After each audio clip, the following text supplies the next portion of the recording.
Welcome to our third summit event for 2024. Whether you're new or have joined us before, it's great to have you here.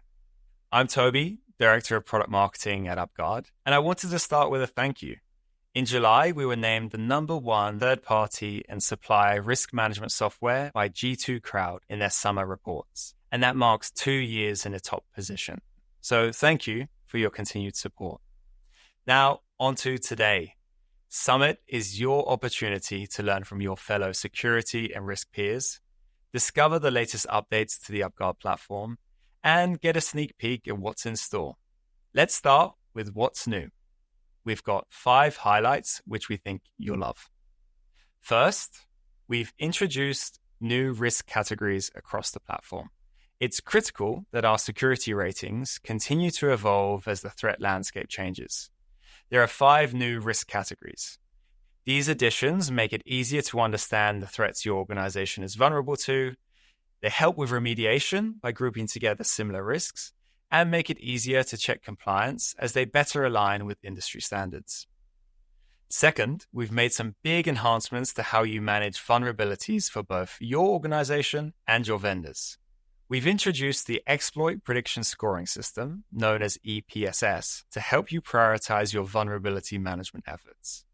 EPSS gives you an indication of the likelihood a vulnerability will be breached in the next 30 days, allowing you to address the most urgent threats first. Third, notifications around vulnerabilities are now a lot more powerful.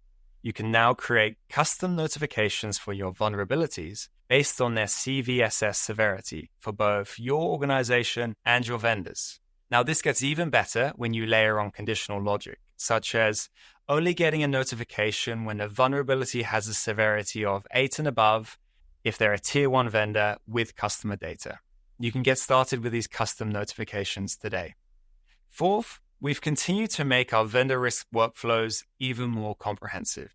You can now add manual risks when reviewing questionnaire responses. This is particularly useful when you're reviewing a vendor's response and see something that raises a concern. You can now log it as a manual risk and easily track it with the full range of UpGuard workflows that you're familiar with. Finally, if you're following the NIST Cybersecurity Framework 2.0, there's a new questionnaire available to use in vendor risk. It's called the Multi-Framework Questionnaire, and it provides coverage for the controls included in both NIST and ISO 27001. Plus, we now offer the SIG Core Questionnaire from Shared Assessments. These are just a few highlights, and as always, you can check out upguard.com/releases and follow the updates we make to the platform every 2 weeks. Now, on to what we're working on over the course of the year. For vendor risk, we're expanding our already extensive questionnaire library. These new questionnaires help you prepare for the latest regulations and standards in your region, such as DORA in Europe, DPDP in India, and CPS 230 in Australia. Continuing on this, we're bringing more automation and AI capabilities to the platform so you can quickly assess evidence from your vendors and reduce your assessment workload. Expect to hear more on this in the coming months.